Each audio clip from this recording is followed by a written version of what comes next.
Quienes seguís habitualmente este programa sabéis que nos gusta acercarnos frecuentemente a la historia de los grandes conquistadores. Es el caso de este 49 o más de hoy, que está dedicado a Francisco Pizarro, el hombre desconocido.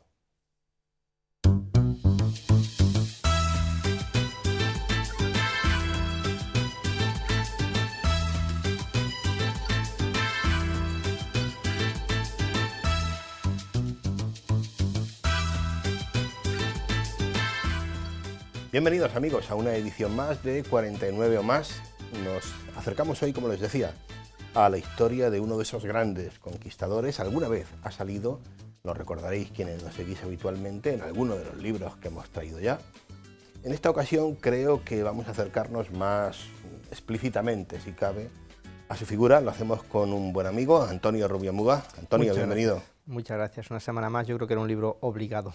Bueno, no sabría decir exactamente, pero yo creo que colateralmente nos ha salido en más de un programa y en más de dos. Sí, hablando la figura de América, de muchas veces que hemos hablado, además, en varias ocasiones, hablando de América ha salido, como tú dices, colateralmente, pero yo creo que se merecía un libro, ¿no? y más el libro que traemos hoy, porque uno cuando se pone a ver biografía de Pizarro hay un montón, ahora ya vamos a comentarlo, pero esta última del año, bueno, no es la última, ha salido hace un par de años, el año pasado, pero esta del año 2014, de María del Carmen Martín Rubio. ¿Quién es la autora de este libro? María del Carmen Martín Rubio es doctora en Historia de América, es profesora en la universidad aquí en España, es profesora también en la Universidad de Lima, de San Marcos, en la Católica, es profesora también en la Universidad de San Antonio Abad del Cuzco.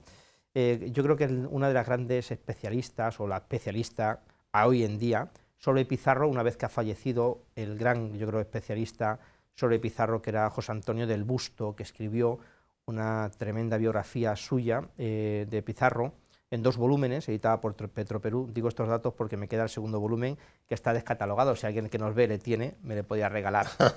Lo he buscado, le regalé el mío, yo le tuve y le dejé en Perú, y ahora he intentado conseguirle ya después de unos años, y es imposible, completamente descatalogado. Pues yo creo que después de José Antonio del Busto, ella es ahora mismo la número 1, hablando de temas andinos. De hecho también es arqueóloga.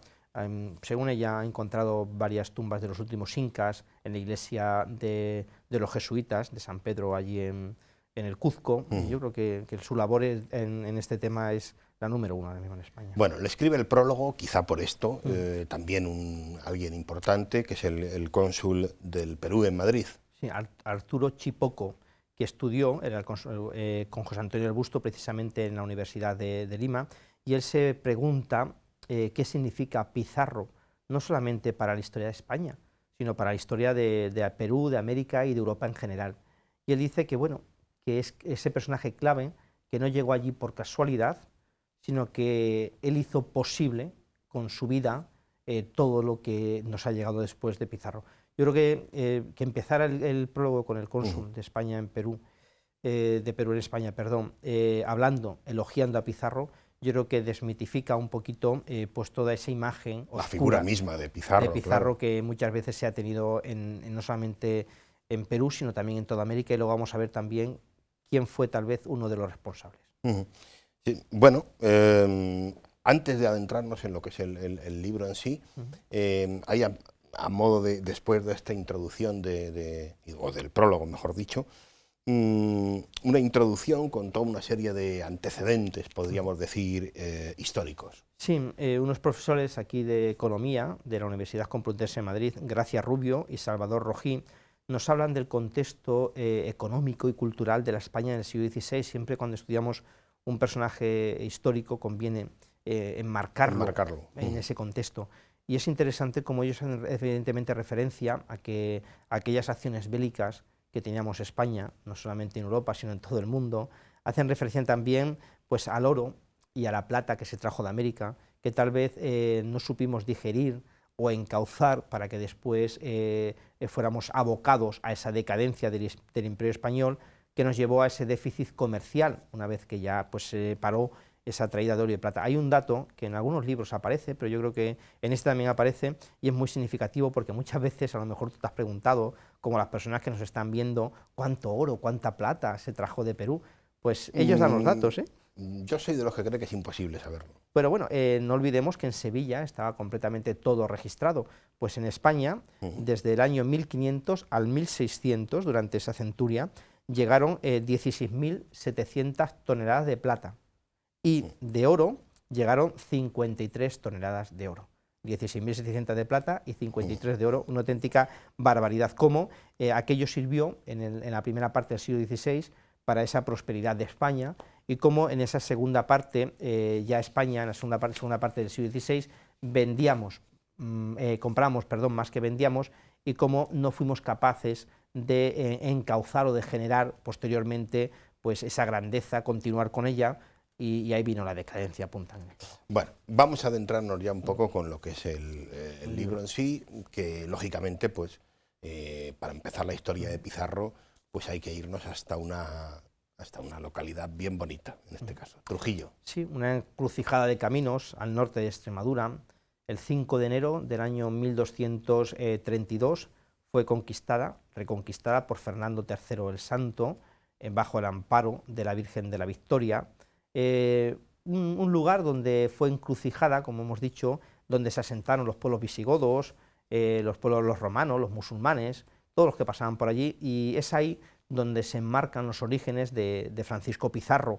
Es curioso, como tenemos la partida de bautismo, bautizado en la iglesia de San Miguel, como, tenemos ese dato, pero no es la fecha exacta de su nacimiento.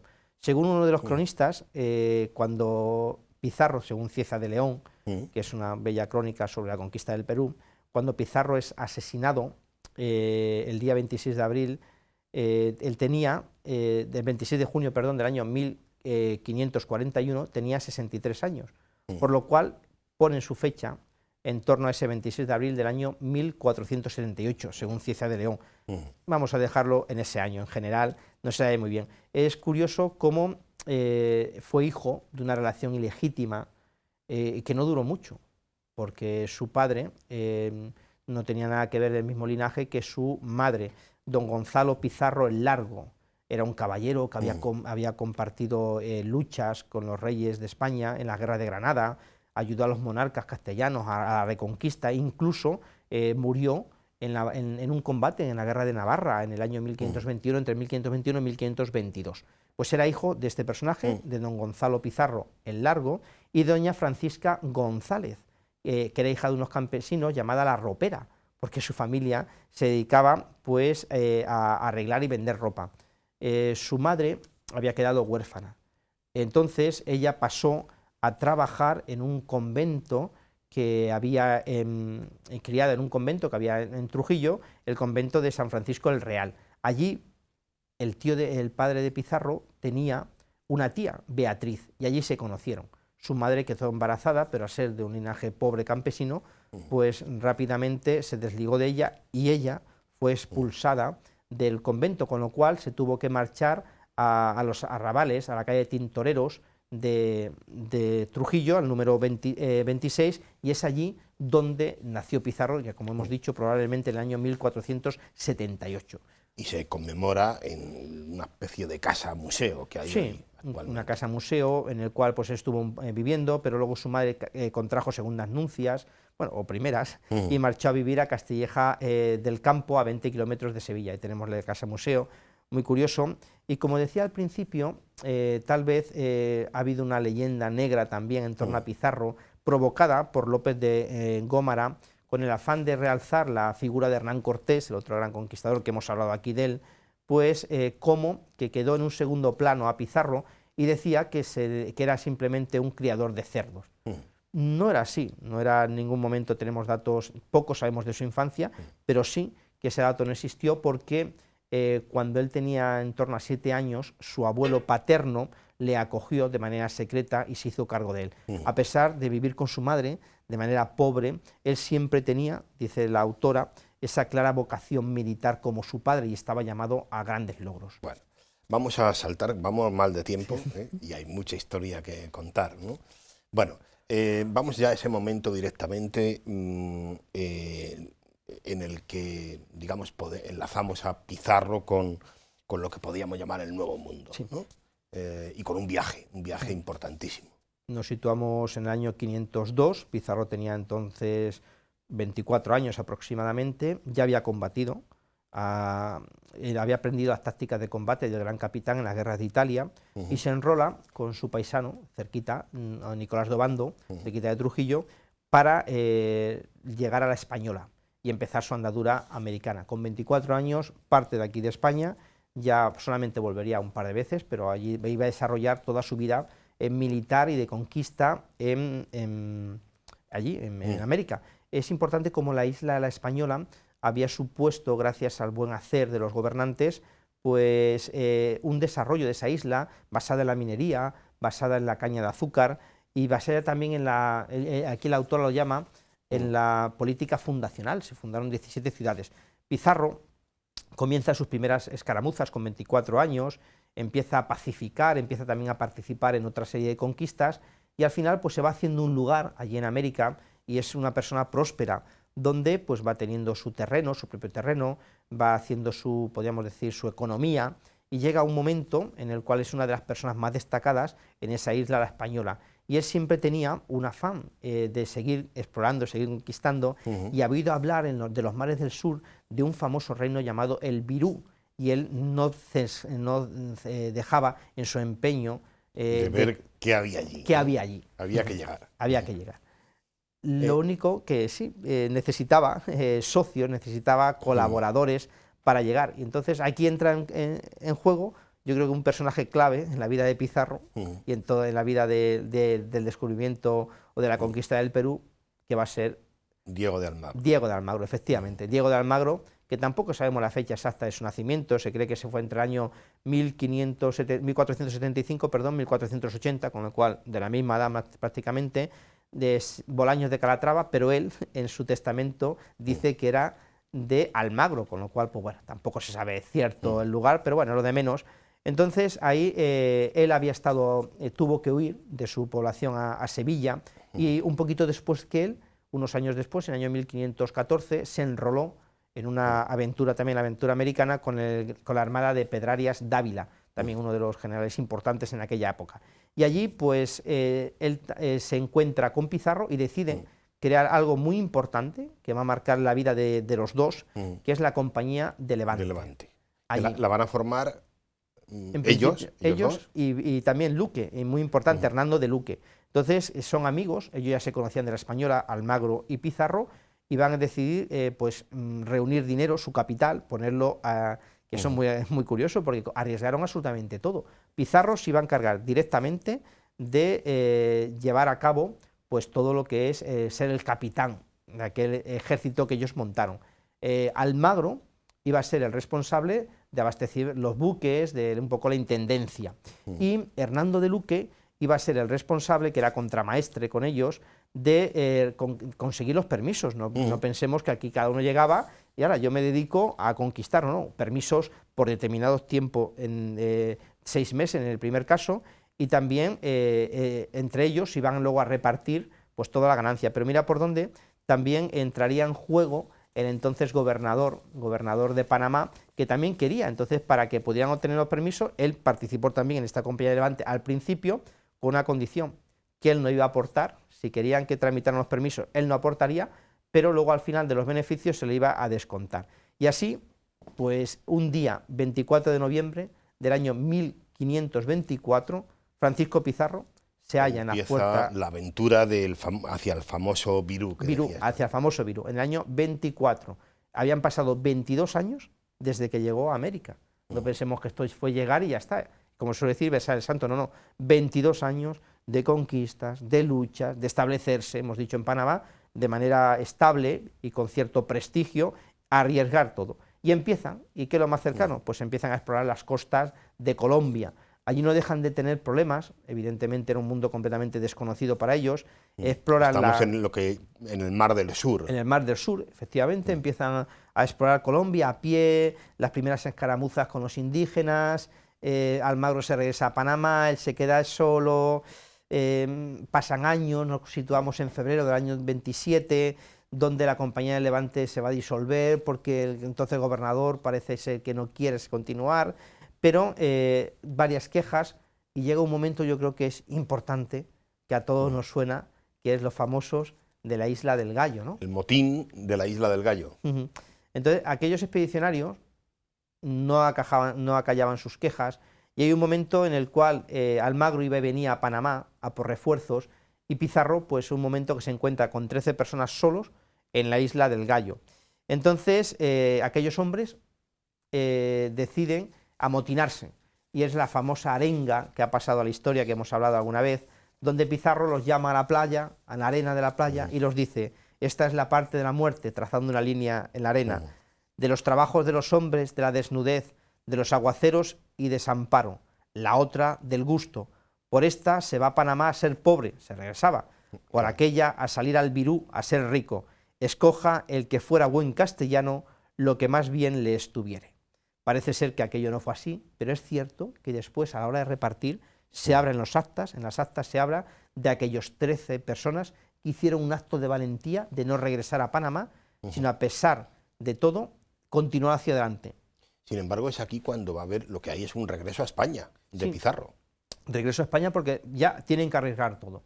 Habían empezado en el 24, 22 años después de llegar, nos situamos a mediados de enero del año 29, casi 5 años después de empezar las escaramuzas, en esa búsqueda, y ya tienen que arriesgar todo, y ya necesitan un permiso del emperador Carlos V.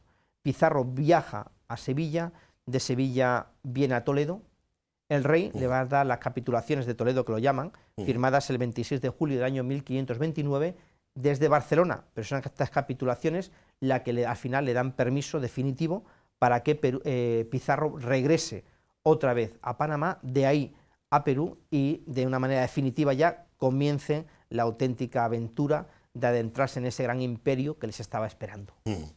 Y es ahí cuando llegamos a un momento, pues sí, quizá yo creo que fundamental en todo lo que es la historia del propio Pizarro, ¿no? Que es la llegada a ese imperio y el acercamiento a los incas, a lo que suponen los incas. Nos situamos ahora ya en enero del año... más allá del 1531. Enero del 31, ahí estamos. Este dato es muy importante. José Antonio del Busto, que hablaba antes de fallecido, el gran historiador de Pizarro, habla de la importancia de los caballos en la conquista del imperio del Tahuantinsuyo. Y él habla de 37 caballos y 180 personas. Con eso nos adentramos a conquistar por Túmbez, por el norte de Perú, ese imperio del Tahuantinsuyo que tenemos ahí. Realizan las primeras exploraciones. Mira por dónde, en mayo del 503, había pasado un año y pico, se dan cuenta de que Atahualpa, hijo del famoso inca Huayna Cápac, que había fallecido, se dirigía hacia Cajamarca para luchar con su hermano Huáscar. Los dos hijos de Huayna Cápac, Atahualpa y Huáscar, una guerra civil. El imperio del Tahuantinsuyo había empezado en el siglo XIII, con Manco Cápac. Esto es muy curioso, algún día hablaremos de la cosmovisión andina, de cómo para ellos el mundo es destruido y surge del lago Titicaca. Y ahí surge con el primer gran inca, Manco Cápac, con Mama Oyo, su hermana, y de ahí surge una nueva civilización. Pero bueno, eso es otro tema. Ese es otro tema. Eso para hablaremos. Otro libro. Entonces, ellos comienzan a expandirse. Y fue el noveno inca, Yupanqui Pachacuti, el que llevó al imperio a su máximo esplendor. Cuando llegamos nosotros, cuando llega Pizarro en el 1532, el imperio incaico, que se había extendido, había sido el mayor de toda América del Sur, se había extendido por Bolivia, por Chile, había llegado hasta Argentina, Ecuador, todo Perú, pues no gozaba de su mayor esplendor. Aprovechando de eso y aprovechando de la guerra interna, pues es ahí cuando Pizarro va a empezar esa conquista, y gracias a eso va a lograr hacerse con el imperio. Por situarnos un poco desde un punto de vista geográfico, si quieres, incluso estamos en Cajamarca, aquí es donde va a empezar, o donde va a tener lugar esa, podríamos decir, conquista, con su batalla correspondiente. Sí. Atahualpa, sabía que habían llegado los españoles. No eran viracochas eran dioses. Ellos nunca habían visto un caballo, pensaban que eran centauros, pero tampoco eran dioses. Eran pocos hombres, hemos dicho, 37 caballos y 180 hombres. El ejército de Atahualpa eran de miles de soldados, con lo cual Atahualpa pues no le dio al principio mucha importancia. Se encontraba en Cajamarca.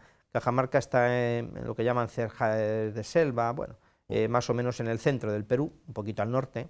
Y entonces ahí estaba Atahualpa, tenía su capital, y había unos famosos baños, los baños de Putumarca. Atahualpa había oído hablar de Pizarro, pero bueno, no le daba mucha importancia, y es cierto que Pizarro, por cada sitio que pasaba, iba conquistando todo aquello. Entonces Pizarro, al final, pues decide atacar el imperio inca, haciéndose ir al encuentro de Atahualpa. Manda unos emisarios, Atahualpa lo recibe en esos famosos baños, y decide encontrarse en Cajamarca, en la capital. Los baños estaban a 6 kilómetros. Entonces allí Pizarro va a hacer, no lo hemos olvidado que él había estudiado con el gran capitán sus tácticas de guerra, pues apoderarse del Inca en la plaza. Entonces, de manera muy estudiada, colocó a sus caballos en las esquinas de las plazas, esperando a que llegara el Inca, que iba aportado con sus sirvientes en una litera. Una vez que entran en la plaza, él había colocado, ya digo de manera estratégica, y cascabeles en los caballos. El ruido que desencadenaron tanto los caballos, las herraduras en las piedras de la plaza, los cascabeles, asustaron a los incas, a los soldados. Muchos de ellos huyeron, se cayó una pared encima de ellos, mató a muchos, y gracias a eso, y también a las armas de fuego, capturaron al Atahualpa. Por cada español se calcula que había 50 soldados incas, pero Pizarro dijo: no hay miedo, pues nosotros tenemos a Dios y a su bendita madre, que serán nuestra mejor ayuda. Y gracias a eso, pues consiguieron capturar a Atahualpa. Y también otro momento, yo creo, muy importante para la historia, que es el rescate de Atahualpa, en aquella famosa habitación del rescate, habitación así del se rescate. conoce hoy todavía se puede visitar. ¿Sí? Ahí tienes los restos de aquello que se conoce como la habitación del rescate. Pues en media hora capturaron al Inca. El Inca, pues bueno, cenaron con él aquel día, todo parece muy amigable, y él pidió que le liberasen. ¿A cambio de qué? Dice Pizarro, se puso de pie el Inca y levantó su mano en esa habitación que hemos visto: te daré, si me liberas, una habitación completamente llena de oro y 2 de plata. Aquello empezó a llegar de todo el imperio, empezaron a llegar, hablan de Coricancha, uno de los templos del Cuzco, que hoy en día se puede visitar, es una iglesia, pues un convento, pues los muros hablan de que estaban completamente forrados, como alicatados de oro. El templo, efectivamente, tenemos el templo de Coricancha, que ellos nos llaman el muro de los incas, la parte de abajo, y de arriba de los incapaces. Porque los muros incas nunca se cayeron, es muy curioso. Pues empiezan a recaudar el oro, la plata llega, incluso el 17 de junio de 1533, unos meses después de estar Atahualpa preso, funden todo el oro, se reparten, guardan una quinta parte para corona, pero poco después, al mes siguiente, en julio, el 25 de julio de 1533, Atahualpa va a ser ejecutado.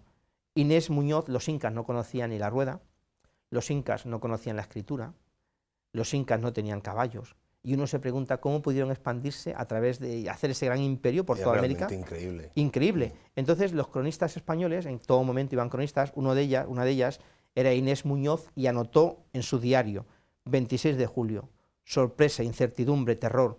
Francisco Pizarro ordena la muerte de Atahualpa después de un juicio rápido. Se le acusa de fratricidio por haber ordenado la muerte de Huáscar, idolatría, poligamia y conspiración contra los españoles. Atahualpa es ejecutado y empieza una guerra. Los incas quieren poner un nuevo inca para unificar y para volver otra vez a hacerse con el imperio. Y ahí empieza, yo creo, una guerra importante entre los españoles, entre Almagro, las tropas de Almagro y las tropas de Pizarro. No tenemos tiempo para más, Antonio. Se nos ha acabado el tiempo, ya sé que nos quedaría llegar a tu querida Lima, ¿no? Sí. Que sería un poco el final, ¿no?